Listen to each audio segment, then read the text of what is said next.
Juan Francisco Torres, secretario general del Consejo de México Unido contra la Delincuencia. Ahorita, Juan Francisco, platicábamos con Héctor Contreras, presidente de la Barra Sonorense de Abogados, y nos hablaba del despojo de cuello blanco, pues, donde notarios públicos, autoridades estatales, municipales, ubican terrenos, ranchos, casas, propiedades que aparentemente están abandonadas y las reescrituran, les hacen papeles y las venden, y pues es una mafia. Pero también platicamos de un caso en Jalisco en donde el crimen organizado mediante la violencia, el asesinato, el secuestro, la privación de la libertad, se quedan con propiedades donde no necesariamente se escrituran. Juan Francisco, ¿cómo está este delito en México en este momento? Pues mira, Juan Carlos, y qué gusto saludarte a ti y a tu importante auditorio esta tarde. Efectivamente, esa es una cuestión que nos preocupa muchísimo en México Unido contra la Delincuencia. No es un tema nuevo, pero sí te puedo decir que se ha venido incrementando lamentablemente su ocurrencia y sobre todo este componente de violencia. Y aquí hay una violencia doble, porque hay la violencia física de intimidación, pero también hay la violencia jurídica, que es el desconocer el derecho de propiedad y justamente el proponer que a base de intimidación, a base de complicidades y a base de una estructura de donde intervienen justamente autoridades, servidores públicos, en muchas ocasiones notarios, etcétera, arman justamente una cadena de actos mediante los cuales efectivamente tanto la posesión como la propiedad son objeto de apropiación ilícita.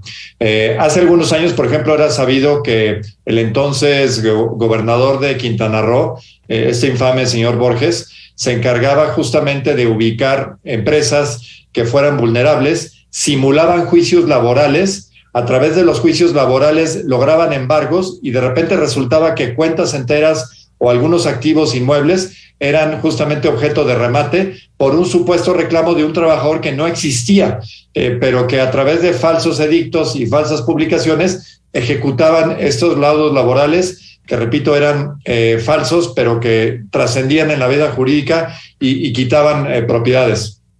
Algo similar pasa en lugares como Tamaulipas, como Michoacán y Guerrero, donde también justamente la delincuencia organizada coludida con autoridades y fedatarios, pues resulta que personas que mueren, personas que no están disponibles o que de alguna manera son vulnerables, se les quitan los títulos de propiedad, evidentemente en forma ilegal. Pero se está realizando y se está realizando lo más triste a ojo y a la vista de las autoridades que poco han hecho para detener este lamentabilísimo forma de operar.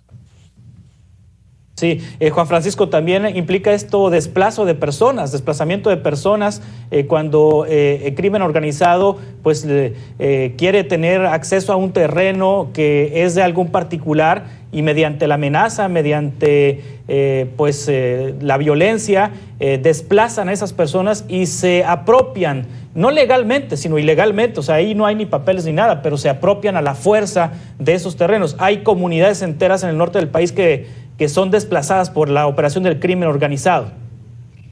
Es correcto, es que fíjate, tú tocas justamente las dos facetas del despojo, que puede ser la pérdida de la titularidad, que es la propiedad legal, inscrita, etcétera, pero también la pérdida de la posesión. Y en nuestro país, como decimos los abogados, la posesión es reina.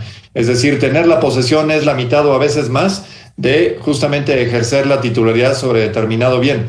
Esto de hecho está relacionado directamente con los famosos temas de derecho de piso, que es una forma de extorsión en la cual justamente si alguien no accede a la seguridad privada que ofrecen estas bandas de delincuencia, son objeto de represalias. Parte de la represalia justamente va encaminada a que a los que no se subordinan, que no se disciplinan a esta forma de extorsión, por la fuerza los quitan de esos lugares, bien sea porque los obligan a cerrar, porque se vuelven inoperantes y en el momento en que hay una posibilidad simplemente toman posesión de esos lugares. Y repito, lamentablemente vemos que las autoridades pues son inexistentes porque no ejercen la tutela de estos derechos, que son justamente concedernos seguridad, tanto en la parte de seguridad pública como en la parte de seguridad jurídica.